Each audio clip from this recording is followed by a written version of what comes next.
What's up, everybody? Welcome to another episode of NorCal Filipinos Presents. Once again, I'm Jay of NorCal Filipinos, and today I have a very, very special guest. Now, in the 90s, a voice emerged from the Bay Area that would change the landscape of dance pop forever. She became a household name not just because of her infectious hooks, but because of the soul and power she brought to the freestyle genre. Now, beyond the gold records and the Billboard hits, she remains a trailblazer who proved that talent knows no boundaries. Today, I'm going to be speaking with Jocelyn Enriquez, and we'll be speaking about the hits, the hustle, and what it's like to maintain a legacy decades in the making. Let's get into it.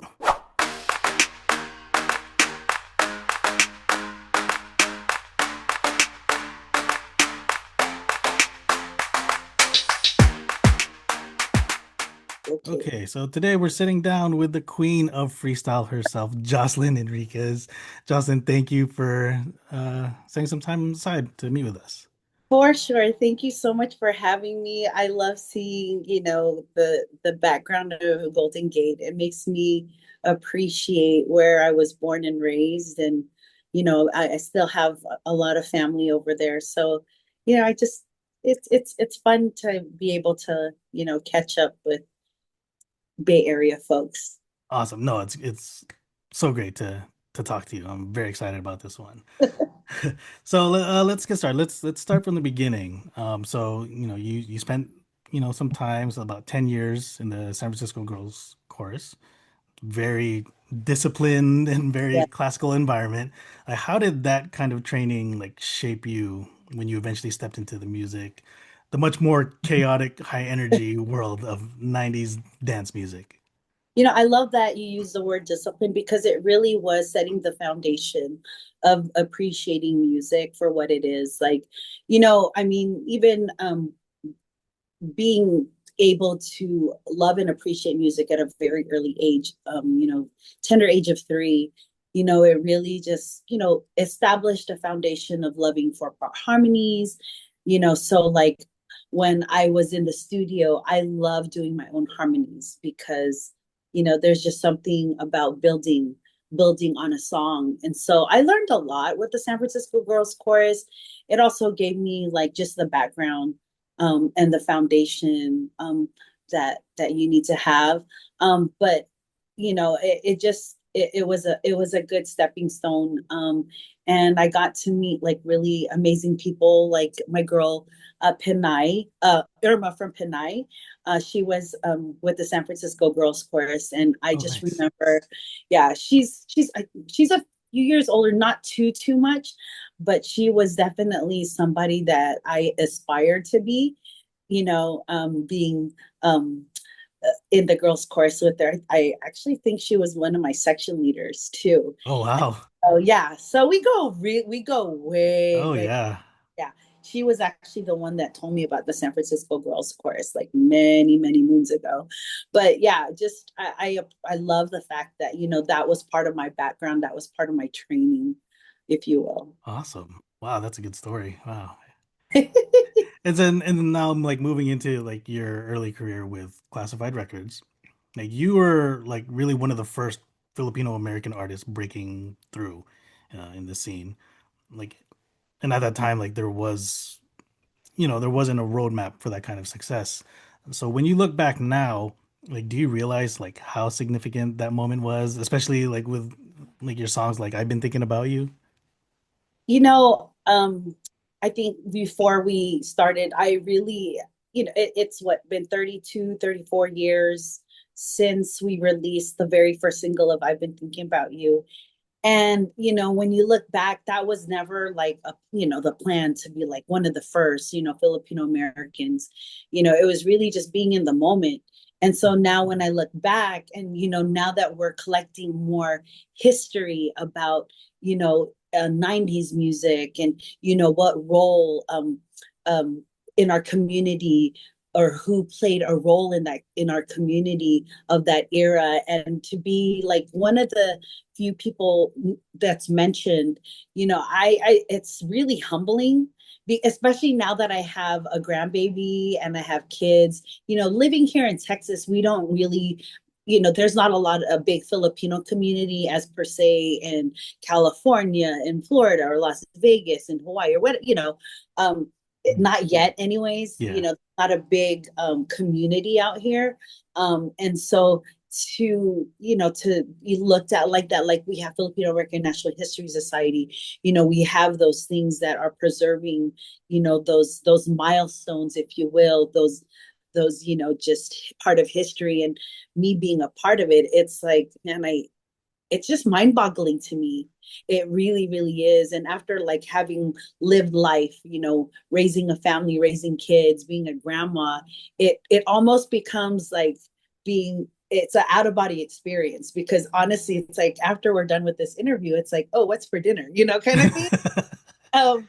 But it's something, I sometimes I actually, most of the times I get very teary eyed, because I never imagined that that would be part of what it is now. Because I was just a high school graduate going, planning to go to San Francisco State. Um, and an opportunity opened up for me to go into the studio and record I've Been Thinking About You. And it really was like, it was a 2 day process to record that song. But it literally changed my life. I knew I loved music. I knew I wanted to do something with music. I just had no idea that that's how it was going to happen. And it really did change. It changed everything.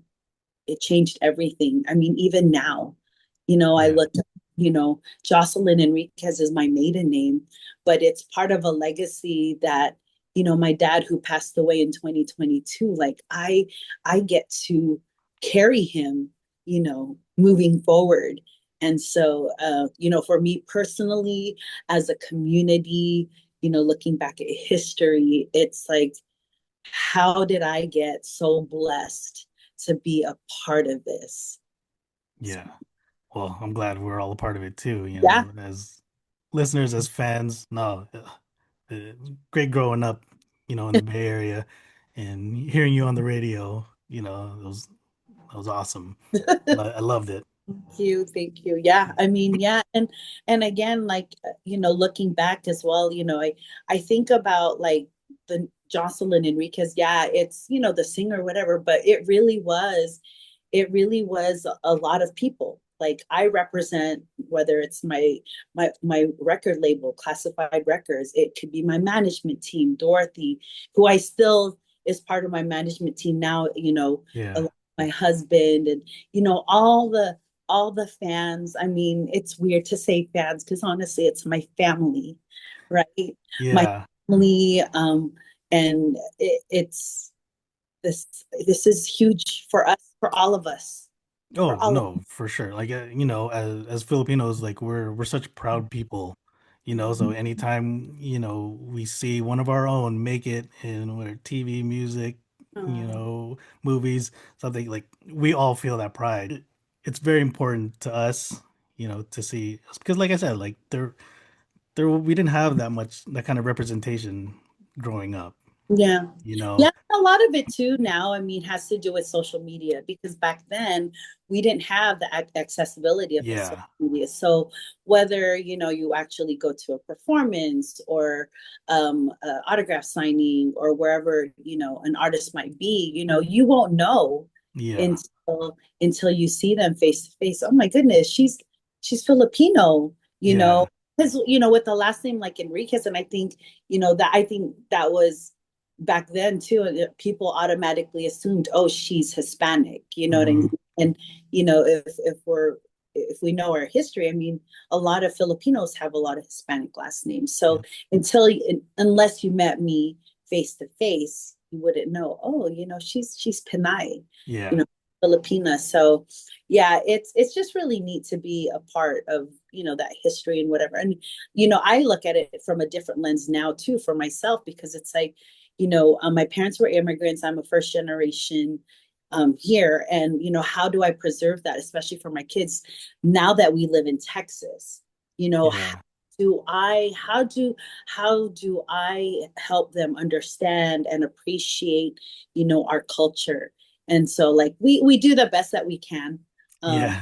And my grandbaby, she's half Filipino, and her mom is Puerto Rican, no, not Puerto, Peruvian and Hispanic. So Mm, she's half, but I also, I'm like, I want to be able to, I want her to appreciate, her family background. And so, yeah, yeah, it's social media has definitely has its advantages, for those kind of things. for sure. Definitely. So, as I mentioned in the quick little intro, you are the queen of freestyle. You know, you've been known for that for a long time, and like, freestyle has like such a loyal, like passionate fan base. And so, did that label of being the freestyle queen, did it ever feel like limiting to you, or is it something like you've always embraced as part of your identity? It's honestly, I mean, because nostalgia is so huge, and like, they people go to freestyle concerts and whatnot. I mean, honestly, I was like the younger of the group. So like, if it's like, I'm not the queen of freestyle. However, I'm like Judy Torres. I mean, hands down.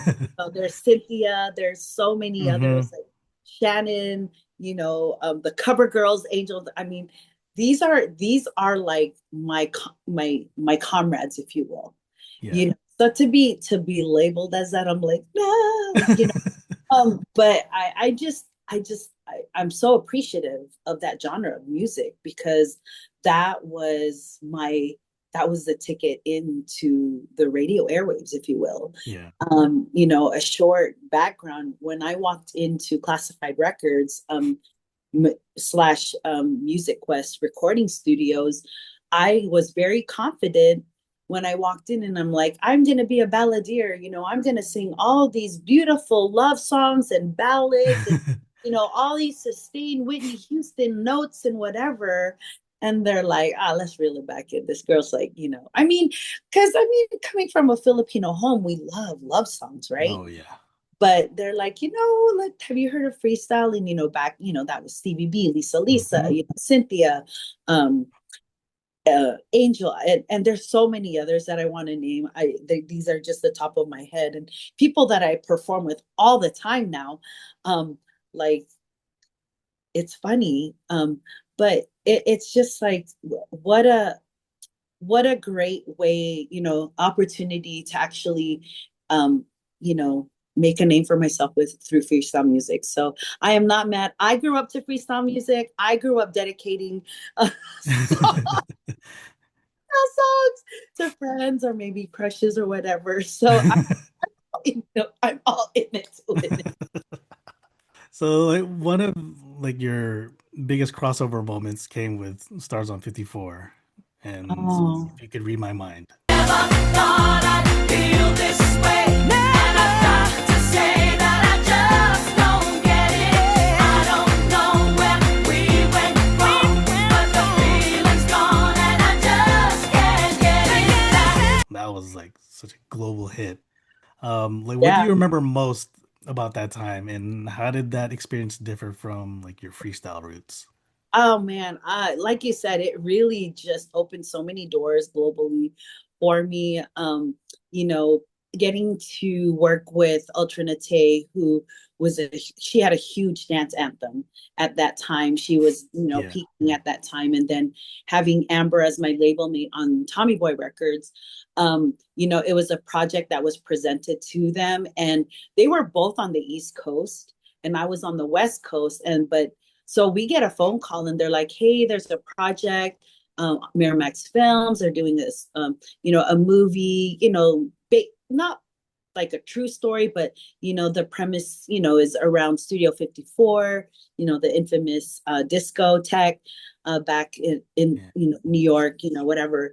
And they're like, we want to put together a girl group, for the soundtrack. Would you be interested? And I mean, like the next day, I'm like, how could Miramax Films, of course, Yeah. any opportunity. But it was totally different because I mean, it became, oh, they want to feature a song to you're going to be the main track, for the Hmm. movie. And oh, by the way, they want you to do a cameo. Oh, let's shoot a music video in the actual club that, no longer exists or whatever. And oh, movie premiere. So I mean, there were so many like first that I got to do, with the song, If You Could Read My Mind. And it's a folk song. It's a folk song that, I mean, with the remixes and just the arrangement of it all, I mean, it works. And it to this day, it has become a dance anthem, and so it's just been really, really neat, like to be a part of that. And like, Oh yeah. it's such a great record to this day. Oh yeah. And then we got to like do international tours, like, promoting the record in Canada and in Europe. Oh Um, wow.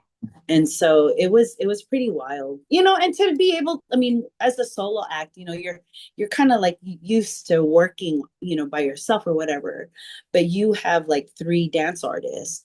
And so it's really neat to be able to work with them. And to this day, like just recently, after all these years, like I got to perform If You Could Read My Mind again with Ultra. Oh wow. And it was like picking up where we left off, you Oh, know. awesome. Um, but this time, we're talking about our kids. We're talking, you know what I mean? Yeah. And she's been around, she's still in the music scene.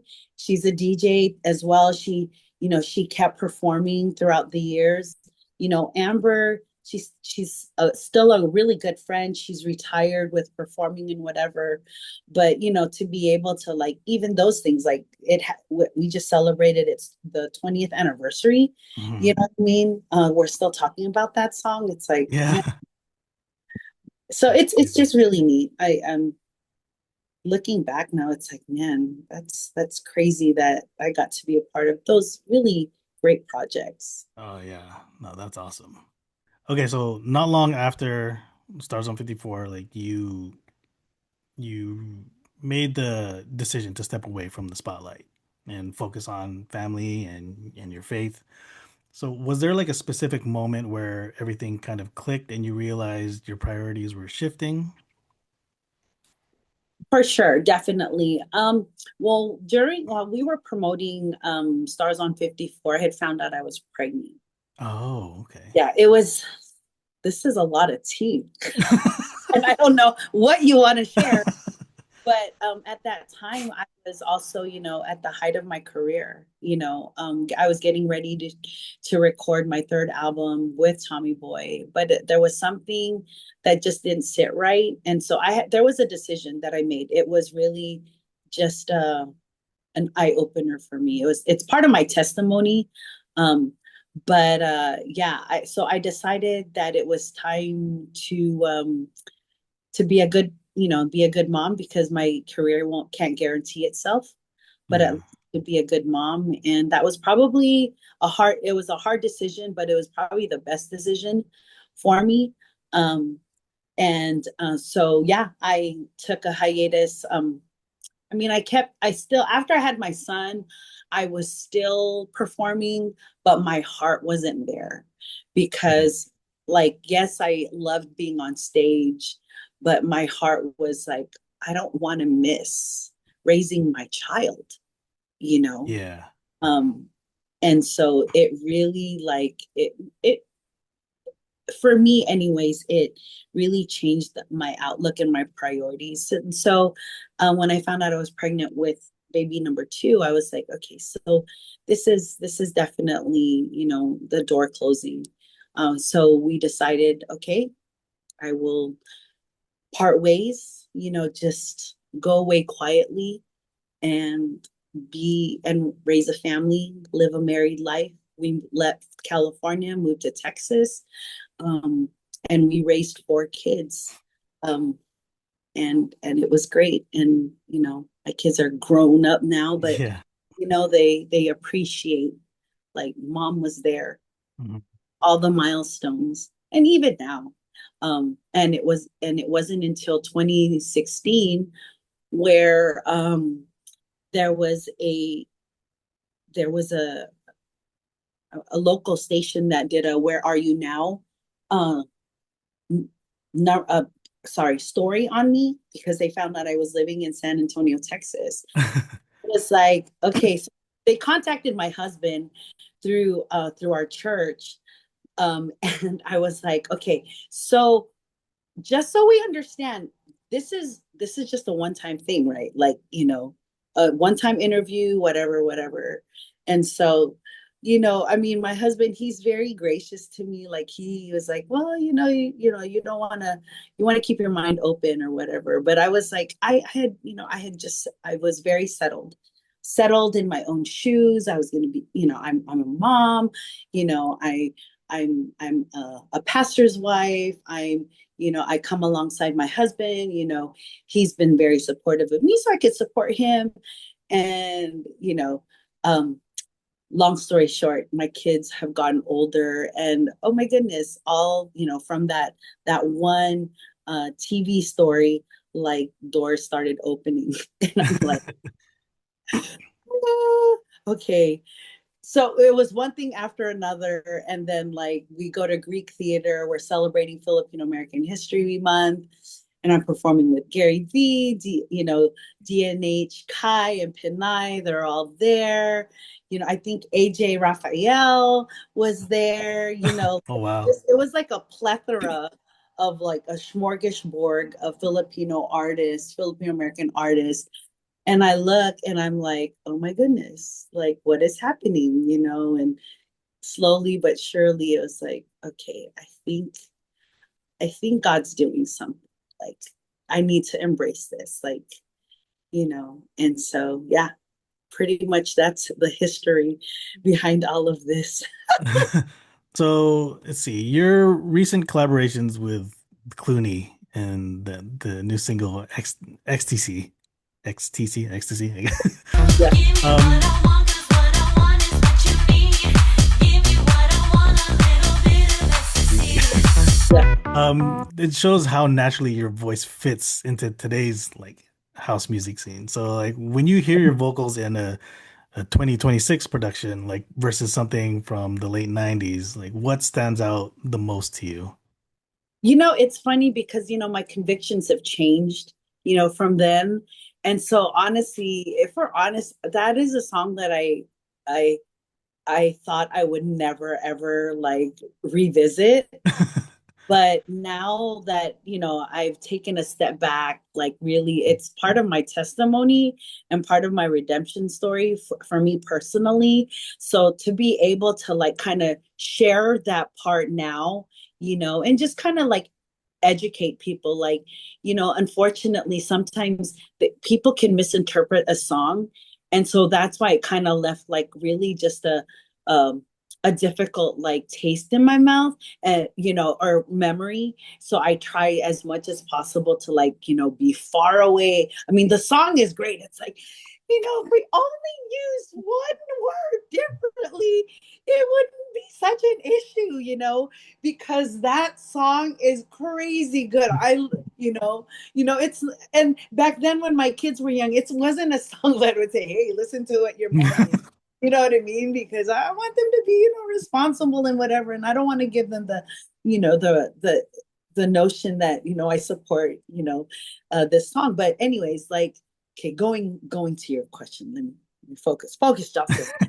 So like, to be able to be a part of a collaborated song. When I didn't even know about this till I was in Guam on a tour.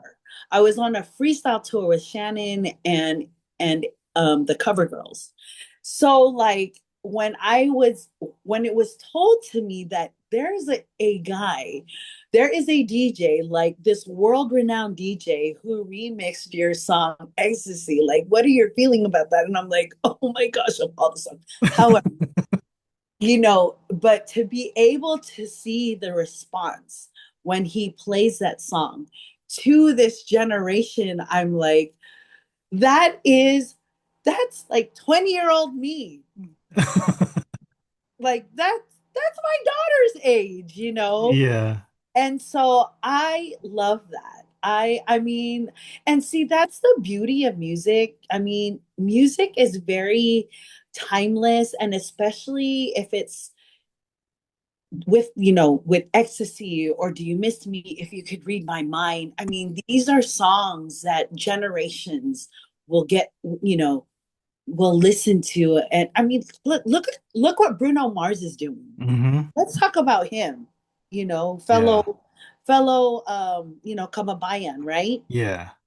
I mean, all these songs, if you think about it, I'm like, I've heard that when I was growing up, Hmm. style, so I think it's, I love that it can recycle itself, and be more innovative or whatever. But I think that's crazy. Like, they sample my voice and it's 20-year-old me, people don't, you know, it's not like Jocelyn. I'm just kidding.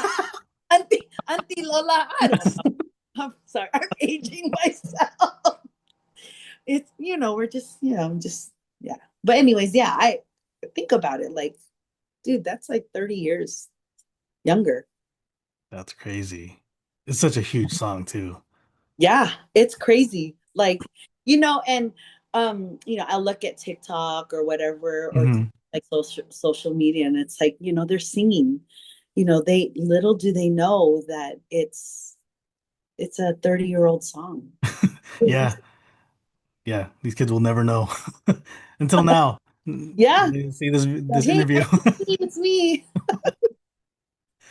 And now, like performing live again, you've been a part of these huge nostalgia shows, especially the one coming up May 2nd, Oh my Classified goodness. Records 30th anniversary, Yes. Union Yeah. City, I'm Birdhouse Beer Garden. so excited. I really, really am.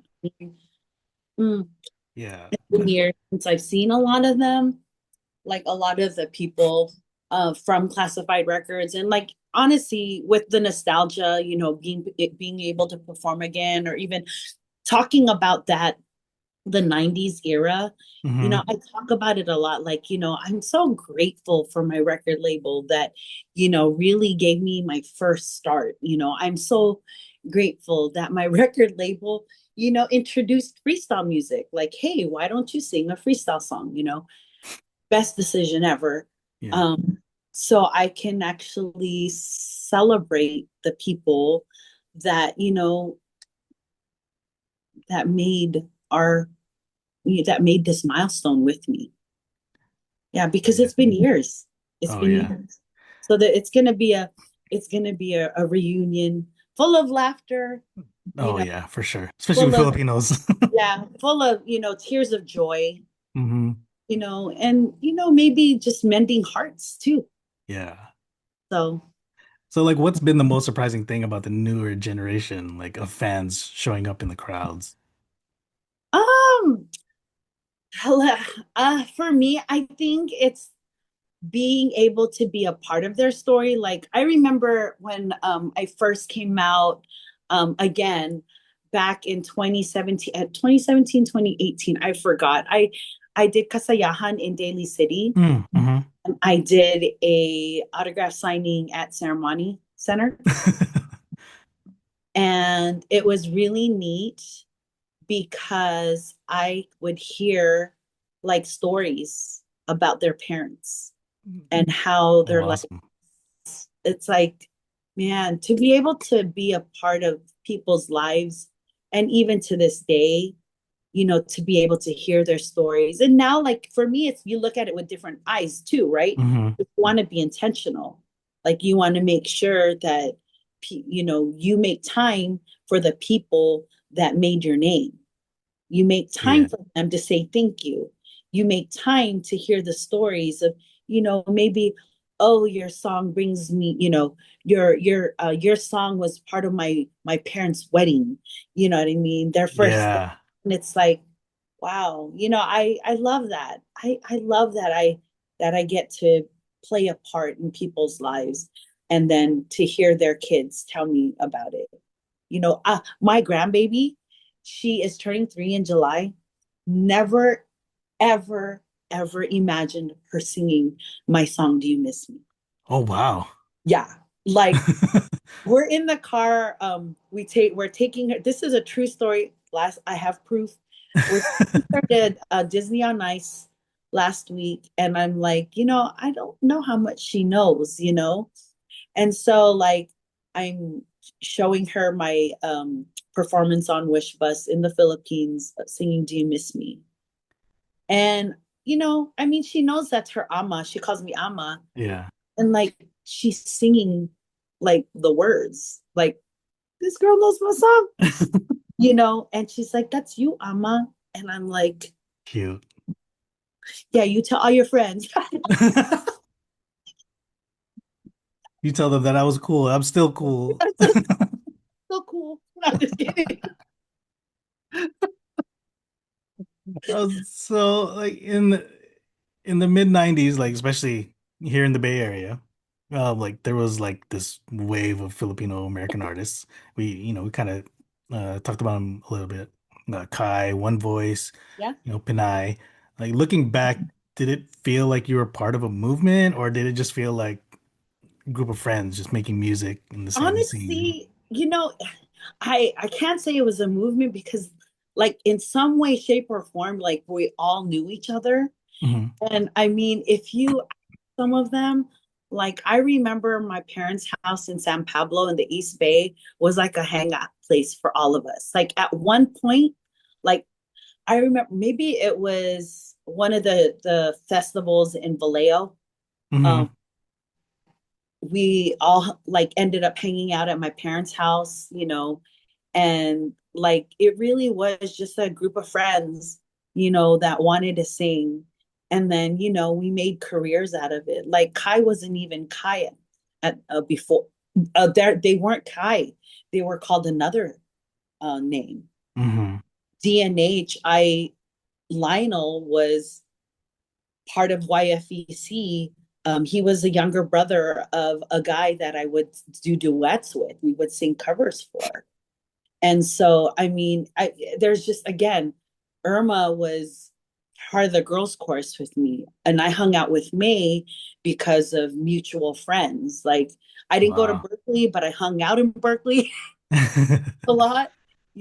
And so I mean it's just one thing after another. Like One Voice um grew up being they were good friends with my younger brother. And so I mean it was just we all knew each other. We were all good friends. I was like the ate of the group, if you will. Uh-huh. But nonetheless, like we all just we loved music Awesome. together collectively. I can't imagine like what those gatherings were like. Yeah, it was fun. A It lot was of a lot really, of talent in that room, in that house. and yeah, I wish we had phones back then when we could just record because Yeah. now they're just all memories. They're all Yeah. memories. And like for me, it's like when like we all get together or like we perform on the same stage. They're like, remember out there when we would be at your mom and dad's house? You know what I mean? And it's like, but that really did happen. Um, and I wish I cherished it a little bit more. Yeah. Maybe documented it, but it's all good. It's Yeah. good now because we could really like talk about it. Oh yeah, for sure. I'm Yeah, sure we'll talk about it, in a couple of weeks. for sure. And so like today we're seeing artists like Olivia Rodrigo and her proudly embracing their Filipino heritage on like global stages.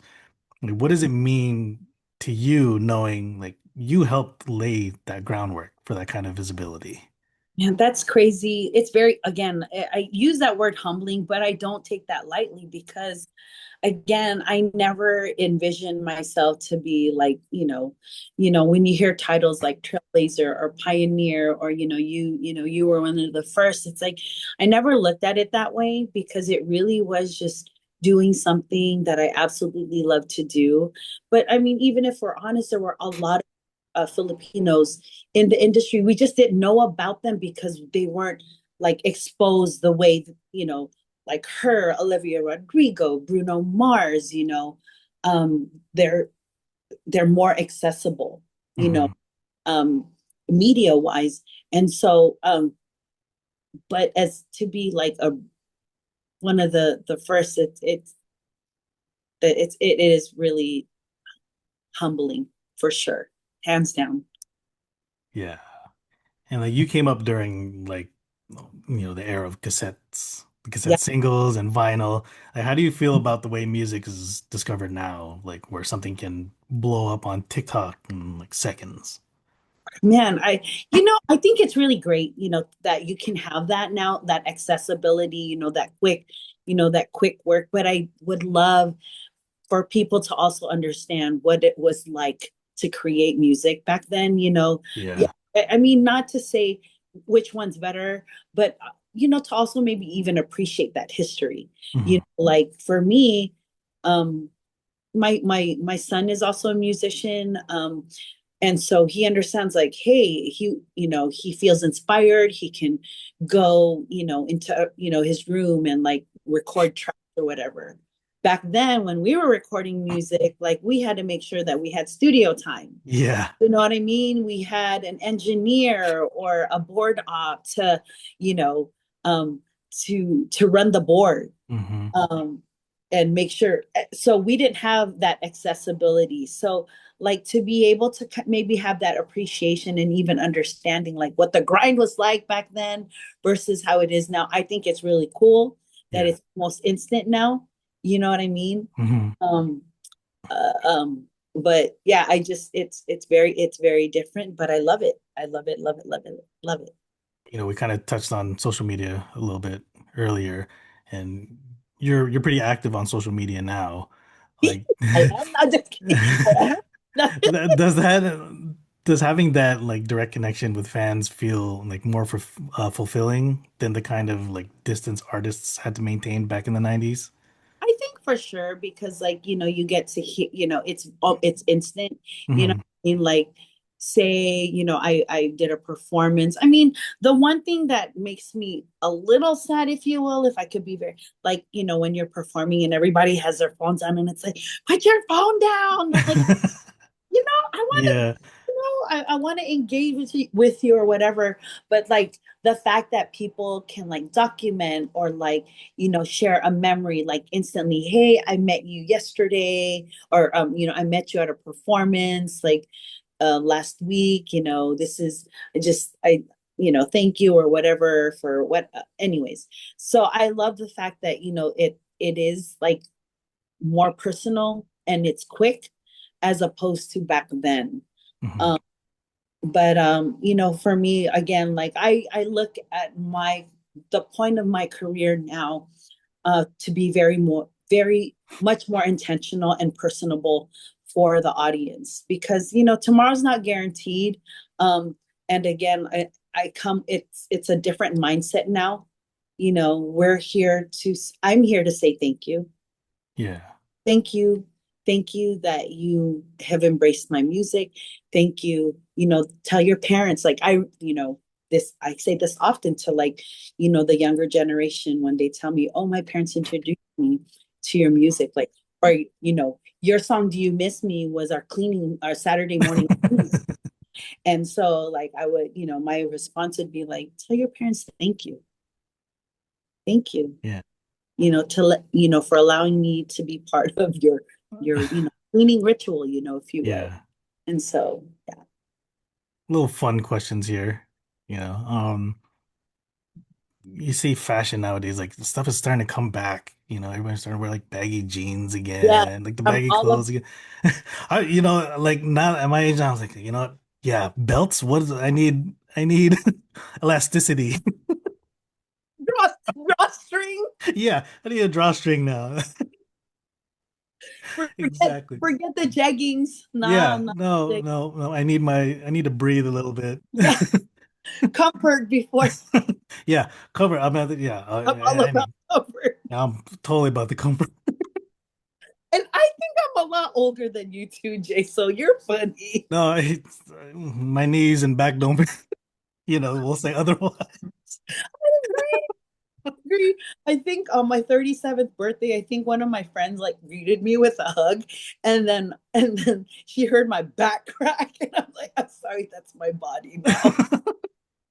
Yeah, like me playing with my kids. Like if I'm like rolling around on the ground, all of a sudden I now have to get up. I'm just like, oh. Exactly. That's It my morning. In my it takes morning, I'm like, yeah, it takes me a lot longer to get up than it is for me to fall down. I feel like I have more knowledgeable with medical terms like plantitis, runner's knee, baker's like Yeah, arthritis. yeah, helping my kids with spellings. Like, you need to know how to spell amlodipine. But so anyway, so like the fashion, like, do you still have like any of like your original like outfits, your stage outfits from back in the days? It's funny because when we moved, and this was when like I really was convinced that I wasn't, gonna go, do music again. We got rid of a lot of like my show clothes, but I did keep a few pieces. Like I kept my dress that I wore to the Studio 54 movie premiere. Oh, nice. And then when I first met my husband, I don't know, like he was very infatuated with my shoes. So like I think after Street Jam in San Jose, he was like, I Oh, want your shoes. wow. Because I think he heard me like complaining that my feet hurt. It's an inside joke. He sang with a group Yeah. back in the day. Well, we'll But get to that a little bit oh, later. oh, oh, oh, oh, you want the tea on that one? Let me tell you, out here. No, just I know kidding. he's not home right now, so we can. No, but like he's like, I want your shoes, I want your shoes. So yeah, I gave him my shoes, I gave him my platforms, and he kept them. And so like those are a few pieces. I don't know if I have a lot of back in the day. No, but it's definitely I kept my dress from the premiere and those platform shoes. But anything else, I'm like, nah, that's baby gap now.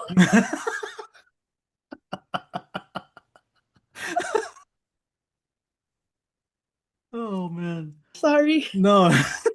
Don't be so. My face gonna be like my face she helps me with publicity. She's like, you don't talk like that. No, no, this is great. Like I said, like to keep things casual, like Yeah, no need to be that's a lot serious. casual though, very casual. Anyways, okay, hold on, let me focus. Yes, next. Okay, so you mentioned that you're in San Antonio now. So when you first like moved out there, like what's something about San Antonio that surprised you coming from the Bay Area? Okay, you're gonna laugh at me. So when we moved to San Antonio, I was convinced that there was no Asian community. Like what's Filipino, yeah, for sure Filipino, but no Asian community. So you're gonna laugh. So I was very concerned, like, how am I gonna eat my Asian food? Like so what had happened was I had stocked up on stock of sacks of rice,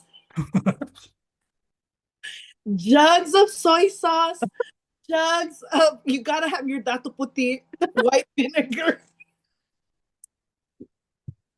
But this is the truth. I'm not lying. You can ask my husband, make sure fact check me. But I was so scared that they would have none of that. So I really stocked up on it and come to find out, like, we live in San Antonio, which is a military city. So there's like a plethora of people that come and go. Hello, there is an Asian slash Filipino restaurant less than 3 miles away from my house. Oh, must be nice. Like people will know, like my kids, people will know that my kids are Asian, but they're not gonna like Filipino is probably not gonna be on their the top priority Asian race, Yeah, whatever. So yeah, I mean, really, like what surprised me most about San Antonio is that really it is like, it's very diverse. Like a lot of the Filipinos are in the medical center. We don't of live on course. the medical center side. Because there's a lot of history with that too as well. I'm finding out that like this South Texas, like Beaumont area, they, back in the day, they would send Filipino nurses Mm. and help educate the nurses here to take care of like soldiers. So I thought that was very interesting. Oh, wow, interesting. Yeah. So anyways, yeah. Awesome. All right, so say you come back to the Bay Area just for one day, like what is your first food stop? Oh, that's easy. That's my mom's house. Of course. That's my mom's house. I'm not gonna lie. And she already knows. Like, what's funny is my mom is actually gonna be here in San Antonio while I'm there Oh when I wow. perform. She's actually here right now. She's gonna be here for a little time. But her flight was already booked before we found out about the show. Mhm. So I'm not going to enjoy her home cooked meal. I will enjoy it here in Texas. Yeah. But probably one of my one stops here. It's just any like dim sum place. My Mm. sister-in-law, um, my brother's wife is Chinese, and so like they know where to hit up like the dim sums and all the Asian food. Like the Asian food has definitely improved over the years. I've been here for 20 years. It has definitely improved. We actually have Jollibee and Red Oh, Ribbon now. nice. So we're waiting for Chow King, and I'm waiting for 99 Ranch here somewhere, or Seafood City here in San Antonio. Mhm. But yeah, like I will hit up any Asian restaurant there Nice. for sure. As soon as I touch, actually, there's a Vietnamese restaurant that I like in Newark that I will. Hopefully, it's still there. Do you know where it is? New York's been changing a lot. Yeah, a lot for sure. Definitely changed a lot. But Yeah. I know, like my family, when I go there, like we like to go to Isla. Yes. Yep. Yeah, that Great plethora. choice. Oh yeah. Okay, so if you had to pick one song, not your own, like that captures like the spirit of freestyle, like what would it be? Man, you can't do that to me because next question. Can I give you like five? Sure, give us five. All right, let's see. Okay, five freestyle songs. Okay, so like for me, okay, when I think about that, like I think of like my my community now, like freestyle community now, Mm, as well as like when I was in high school or junior high, dedicating these songs to, friends or whatever. So I definitely would have to say Cynthia's Change on Me. yep. Um, the Cover Girls, Because of You. Okay, Yes, Stevie B, Spring Love, of course. classic. Jaya, If You Leave Me Now. And it's funny because I told Jaya, I did a show with her recently in Houston. I said, I don't know if you know this story, but I actually covered your song at a performance with with a track and with dancers, and it was that performance that captured the ears and eyes of the record label. Oh So she had wow. no idea. Yeah, she had no idea. Okay, and one more song. Oh my goodness, it could be an expose song. It could be Judy Torres. Oh, And the funny thing about these artists is like when I run into them, I'm like, you guys need to do like you guys need to like sing your slow songs oh yeah.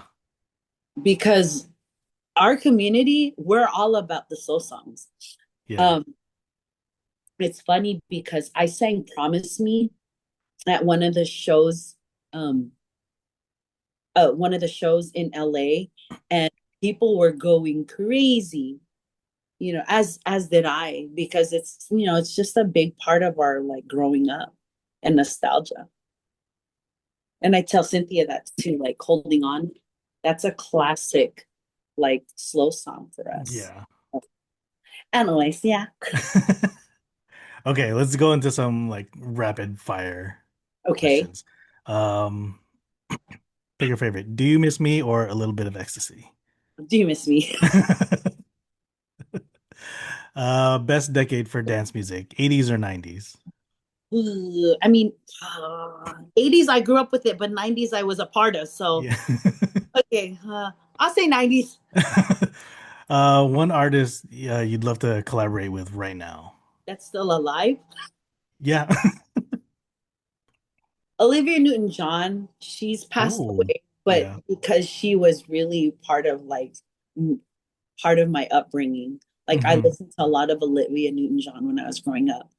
But now I would love to work with like Christian artists like Phil Wickham or CeCe Winans or Tori Kelly. Sorry, Oh, Tori that, Kelly. Yeah, that'd be that's good. not a real rapid. No, that's fine. Okay. Vinyl, CD, or streaming? Oh, I want to say CD because there's something about looking at the whole Oh, thing, yes. Yep. as an artist, like we spend a lot of time with our dedication and thanking all these people. And so Oh, yeah. it's like very personal, Oh, right? and I appreciated the ones that had the lyrics in them Oh too. yeah, yeah, yeah, yeah. That too. Oh, oh yeah. But yeah, why not? Yeah. Okay. First album you ever owned? First, Andy Williams Christmas song, right? Is it the Andy Williams Christmas album? It's Hmm. see the label. It's a red label with gold lettering. Yes, I don't know I why. can picture it. I don't know why I remember that. Or it might even have been Ring My Bell, Anita Ward. Because Oh, yeah, that nice. was one of the first songs I ever sang. Nice. First venue you ever performed at? Oh my goodness. Oh, was it City Nights? City Or Night. Raffles? No, not Raffles, because I oh my goodness. Raffles used to be a teen club, right? Hmm. Okay. Oh my goodness. My dad would pick me up at 12 o'clock while there was a line out the door. Tell my daughter to come out now. She needs to come home. One word to describe the freestyle era. One word to describe the freestyle era. Timeless. Nice. Adobo or sinigang? Oh,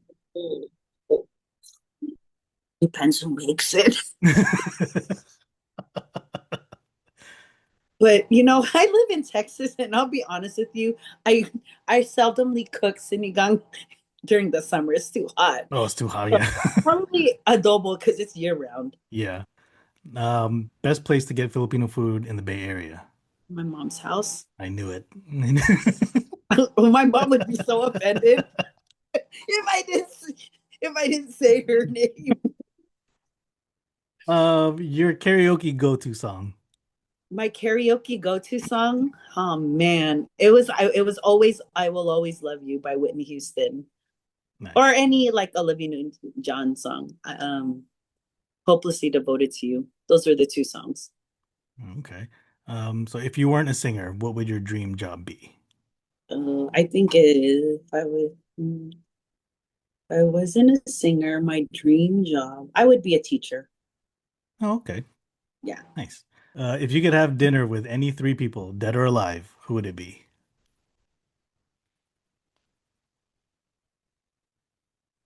Jesus.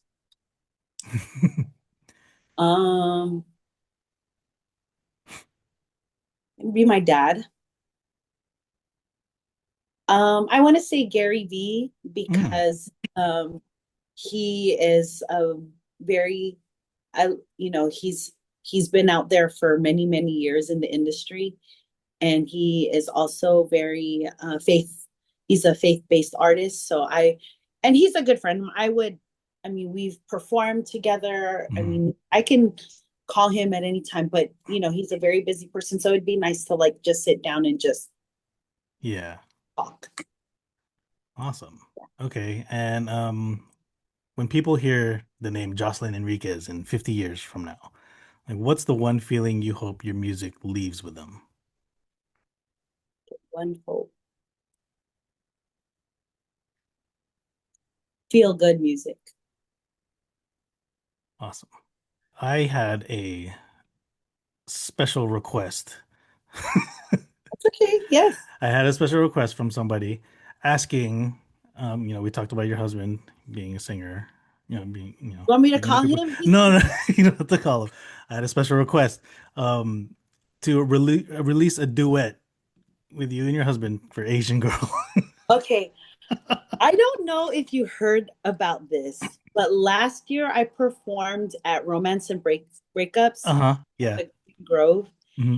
and that was the I actually did a medley of like freestyle slow songs. So like that I'm talking about Promise Me, Holding On, and oh my goodness, what was the other song? Um, it was Could This Be Love? Could This Be Love?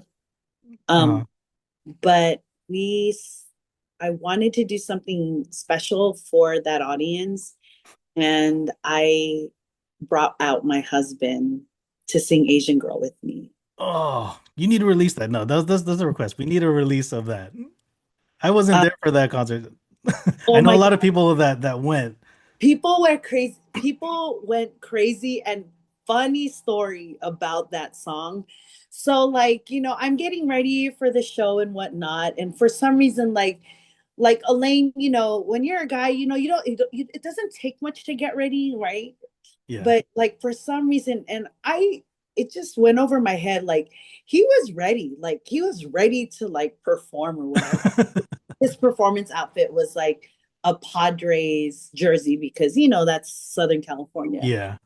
But like, so as he's singing, like he's starting to unbutton his jersey, and I'm like, bro, like, we're Christians. We're like, this is not the kind of show, and nor do I want my people to see my husband like that. You know what I mean? And so he's like, like, you could see my face, like, what is he doing, right? He's unbuttoning his shirt and he opens it up, and it's like my face, and I'm like, oh my gosh, you crazy guy. Well, he was ready. He's ready. I was, yeah. So like, you see my face. I'm like, I'm mortified. I'm like, you are not unbuttoning your jersey. Like, what in the world? I'm like, nah, nah, nah, nah. But it was because it was my face. So, anyways, Okay, well, that pretty much concludes the interview. But Jocelyn, I want to thank you so much for spending time with me today.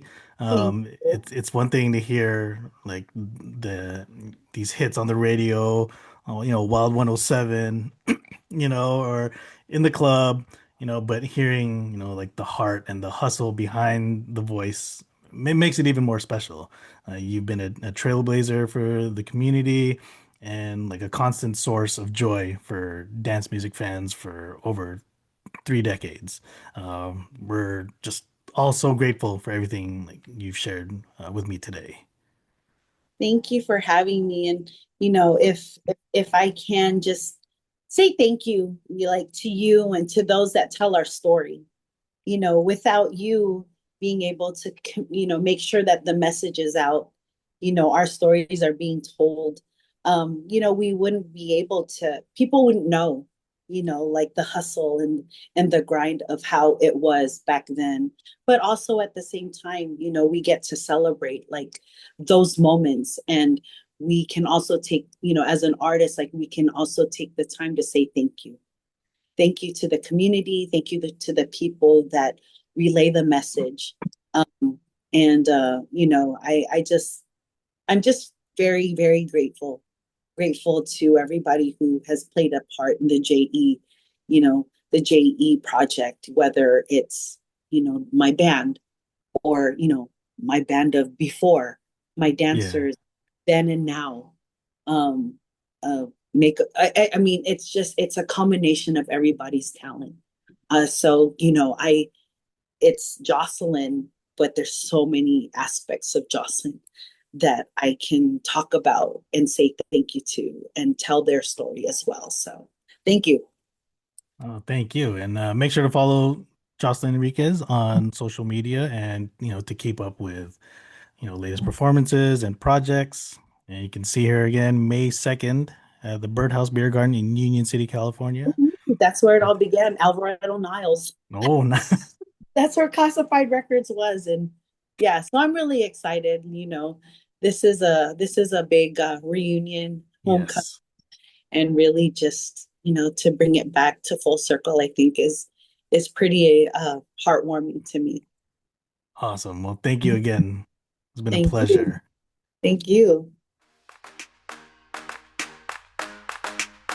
Like and subscribe on YouTube at NorCal Filipinos.